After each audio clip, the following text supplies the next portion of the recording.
Γεια σου, βίντεο είμαστε στο γυμνάσιο του Πετέμπη. Συνεχίζει η γυμνάσια του κόσμου και είμαστε στο Πετέμπη. Θα αποκοπήσουμε ξανά νομίζω. Αυτό. Ένα video εγγραφή στο κανάλι Superpro και αυτό ήταν ένα μικρό short. Μουσικά, εδώ πρώτο σαν βίντεο. Συνεχίζουμε την κινητοποίησή μας. Σας καλούμε όλους. 2 η ώρα το μεσημέρι, μαζί με τους αγρότες, να κλείσουμε τις σιδηροδρομικές γραμμές, να καταθέσουμε λουλούδια, να είμαστε όλοι εκεί.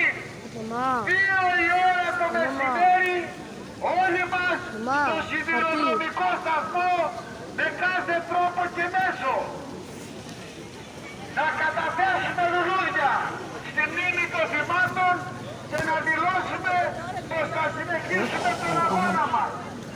Όλοι μας, 2 η ώρα το μεσημέρι, σήμερα στο σιδηροδρομικό σταθμό.